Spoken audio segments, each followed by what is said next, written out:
تراویح کا خاص اہتمام کریں، لہٰذا رمضان کی قیمتی راتوں کو تراویح کے ذریعے مزین کیجیے، کیونکہ تراویح گناہوں کی مغفرت کا ذریعہ ہے۔ رسول اللہ صلی اللہ علیہ وسلم کا ارشاد گرامی ہے، جو کوئی رمضان کی راتوں میں ایمان کے ساتھ اور حصول ثواب کی نیت سے عبادت میں کھڑا ہو تو اس کے تمام اگلے گناہ بخشش دیے جائیں گے۔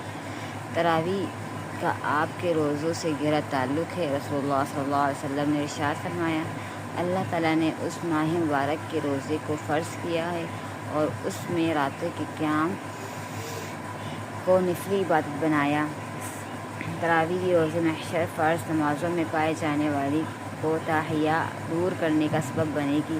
رسول اللہ صلی اللہ علیہ وسلم کا ارشاد گرامی ہے، اگر روز محشر پر نمازوں میں کچھ کمی ہوئی تو اللہ تعالیٰ ارشاد فرمائیں گے، دیکھو کیا میرے بندے کے پاس کچھ نفلیں بھی ہیں جن سے فرضوں کی کمی پوری کر دی جائے۔ اگر نفلیں ہوں گی تو اللہ تعالیٰ ان سے فرضوں کی کمی پوری فرما دیں گے۔